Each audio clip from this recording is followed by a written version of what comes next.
When working with prospective buyers, you will likely deal with two different approaches when it comes to evaluating your company. Within the same prospective buyer, you may deal with both.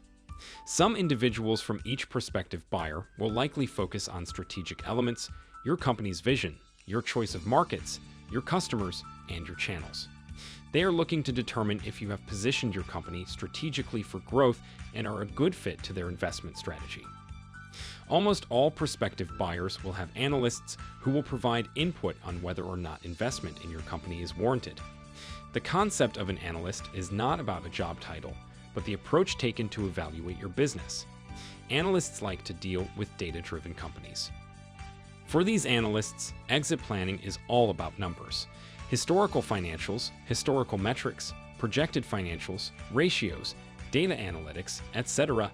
It becomes all about the numbers, because the prospective buyer uses these numbers to evaluate whether or not this will be a good investment, what risks are associated with their investment, and how easy it will be for them to integrate your company into their management practices after the acquisition.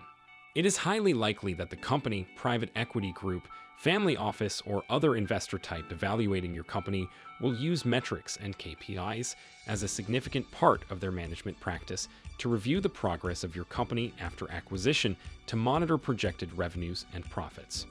There are key differences between metrics, ratios, and KPIs, not just by definition, but in the role each one plays for measuring and ultimately improving a company's performance. KPIs are tied to goals. Metrics and ratios are data points. A KPI is a business outcome or goal that a company is trying to achieve. KPIs usually have a metric or ratio that defines the goal. KPIs measure an important objective over a set period of time, whereas metrics or ratios aren't necessarily tied to an important objective or certain time frame. A metric is a quantifiable measure used to track progress and evaluate success.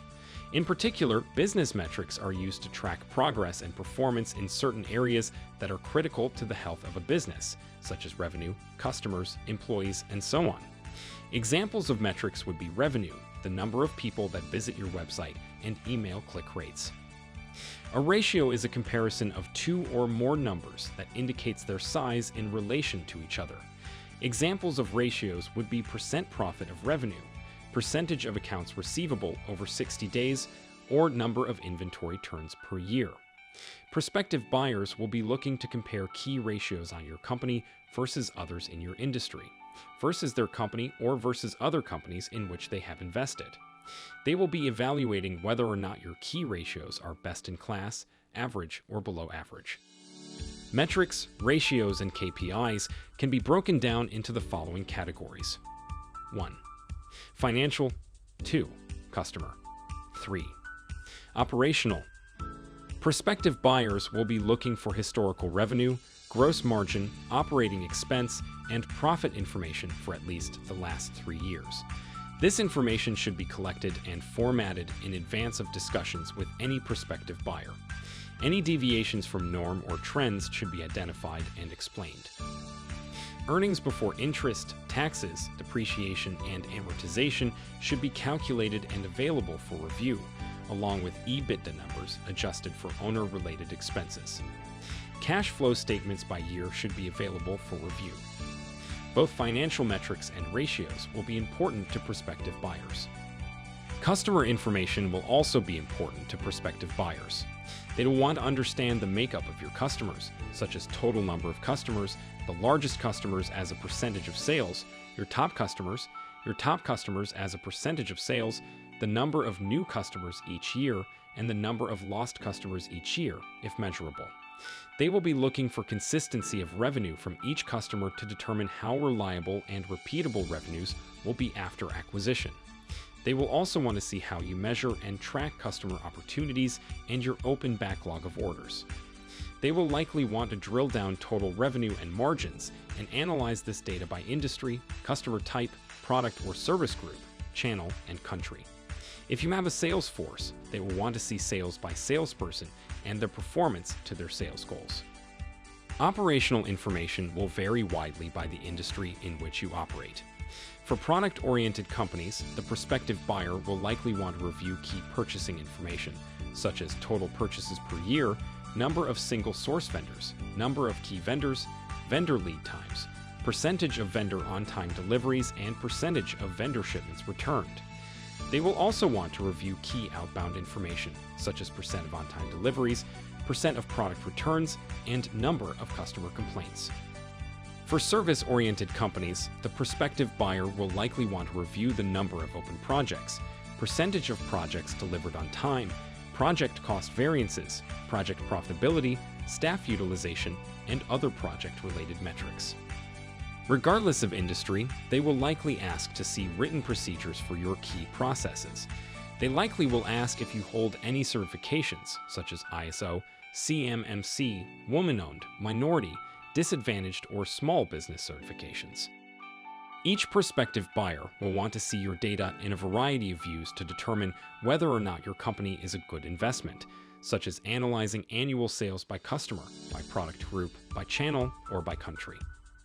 In order to group data and answer these types of questions, it is useful to organize your data so that these different types of queries can be answered easily. One can do this with pivot tables in spreadsheets or with views in database software. No matter what approach you decide to take, you will need to segment your data into core data and metadata. The data that describes and provides more information about core data is called metadata.